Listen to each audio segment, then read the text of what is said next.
بسم اللہ الرحمن الرحیم۔ السلام علیکم ورحمۃ اللہ وبرکاتہ۔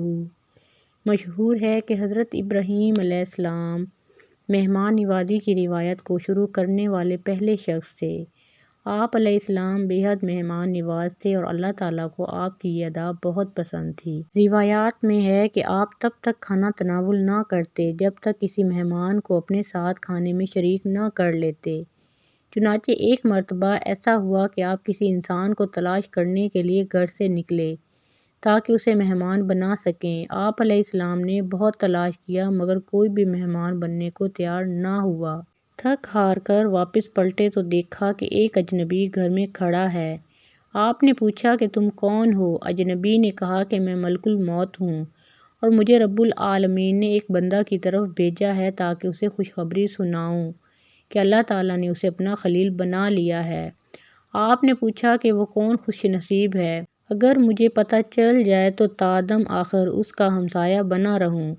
ملک الموت نے کہا کہ وہ خوش نصیب تو آپ ہی ہیں اور یہ اس وجہ سے ہے کہ بلا امتیاز و تفریق آپ کی عطاؤں کے دروازے لوگوں کے لیے کھلے ہیں۔ اللہ تعالیٰ کو آپ کی یہ ادا بہت پسند تھی کہ آپ اس کی مخلوق پر بے حد رحم دل تھے۔ آپ علیہ السلام کا شمار 5 اولو العزم انبیاء میں ہوتا ہے۔ اللہ پاک نے قرآن پاک میں 35 مقامات پر حضرت ابراہیم علیہ السلام کا ذکر خیر فرمایا۔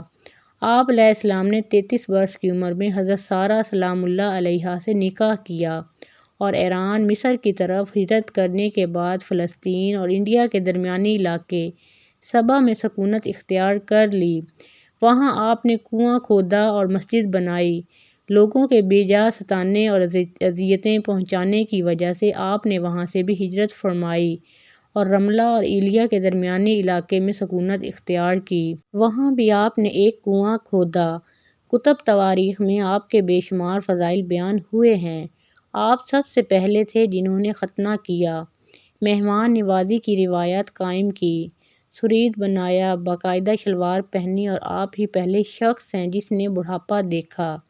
آپ علیہ السلام نے حضرت سارہ سلام اللہ علیہا کی وفات کے بعد 2 عرب عورتوں سے نکاح کیا اور ایک کا نام قاطورہ تھا اور اس سے آپ کے 6 لڑکے پیدا ہوئے اور دوسری کا نام ماجور تھا اور اس کے بطن سے 5 لڑکے پیدا ہوئے۔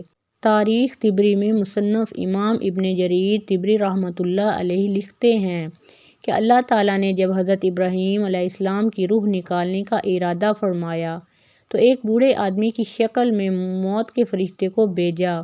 صدی سے مروی ہے کہ ایک روز آپ لوگوں میں کھانا تقسیم فرما رہے تھے کہ ایک بوڑھا شخص چلتا ہوا آیا۔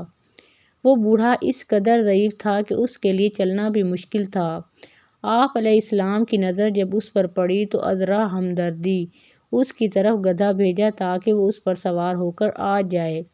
بوڑھا آپ کے پاس پہنچا تو آپ نے اس کے سامنے کھانا پیش کیا، مگر یہاں ایک عجیب واقعہ رونما ہوا۔ وہ بوڑھا آدمی جب منہ میں لقمہ ڈالنے کے لیے ہاتھ اٹھاتا تو باعث ذوف ہاتھ چوک جاتا اور لقمہ منہ کی بجائے کبھی ناک پر لگتا اور کبھی کان پر، حتیٰ کہ اگر وہ بامشکل ایک لقمہ منہ میں ڈالنے میں کامیاب ہو جاتا تو وہ شرمگاہ کے راستے باہر نکل آتا۔ اس بوڑھے کی بے بسی پر حضرت ابراہیم علیہ السلام کو بے حد ترس آیا۔ آخر آپ نے اس بوڑھے سے پوچھا، اے شخص، یہ تم کیا کر رہے ہو؟ اس نے جواب دیا کہ میرا ہاتھوں پر اختیار نہیں رہا، بھوک مٹانے کو کھاتا ہوں مگر پیٹ میں کچھ رکتا نہیں، بہت تکلیف میں ہوں۔ آپ نے پھر پوچھا کہ تمہاری عمر کیا ہے؟